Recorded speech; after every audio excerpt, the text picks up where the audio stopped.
Today I'm going to tell you about international organizations. So let's get started.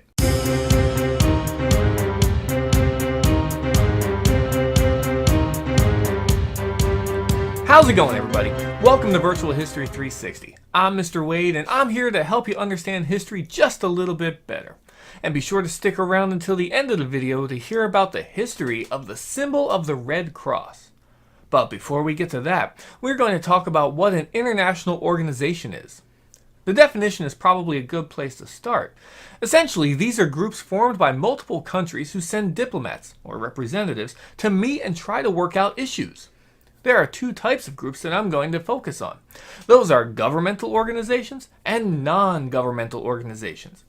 I think the names do a good job, so you can figure out the differences between them, but let's look closer. Governmental organizations are formed to address international issues. These are run by the governments of the member countries and are pretty exclusive. Members must vote in new countries that wish to join.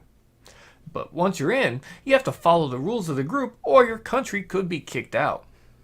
This does not mean you have to always agree with the decisions being made, but you do get to have your country's voice heard.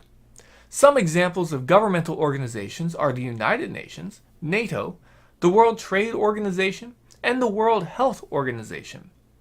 Oh, on top of that, the Peace Corps, but we'll get to that. The UN was founded just after World War II in 1945. Their goal is to keep peace between countries. They also try to protect human rights and fight poverty in developing nations. This is the largest of the international groups. There are subgroups within the UN. One you should know about is the World Health Organization. They are focused on improving health for all people. This group is responsible for doing away with smallpox and polio on a global scale. Another subgroup you should know about is the Security Council. And although there are 15 members, only 5 are permanent. These are the USA, Russia, United Kingdom, France, and China. These 5 have veto power over the other 10 members who change every 2 years. These countries have a lot of power when deciding what the UN will do when involving itself in international conflicts. These 5 do not always have to agree. A good example would be what happened in Syria last year, with Russia and China not agreeing with the decision made by the US, UK, and France in how to handle the hostilities.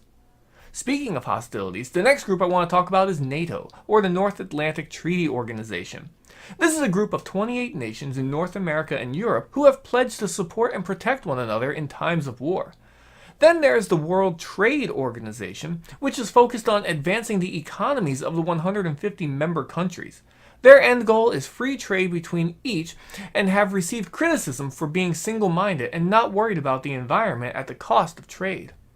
The last governmental organization I want to bring up is the Peace Corps. It was started in the 1960s after JFK challenged students to make a difference for peace in the world. And although it is a relatively small group of volunteers, they still make a difference in developing countries. Changing gears to non-governmental organizations, these are the ones formed to address international issues, but there's a difference. And that's that NGOs are not controlled by an individual country. They are started by private citizens. This gives these organizations more freedom to move into countries because there are no political ties. For example, the International Red Cross can help casualties from both sides of a conflict because they are neutral. In fact, to extend their reach, they have created the Red Crescent to ensure they will be welcome in majority Muslim nations.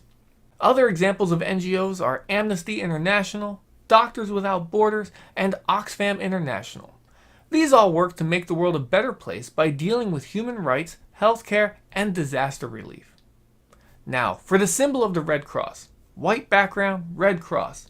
Pretty simple, but did you know that this is the inverse, or opposite, of the Swiss flag? Now headquartered in Switzerland, it is fitting to use this design because Switzerland is historically a neutral country, so the symbol has allowed access to battlefields and countries.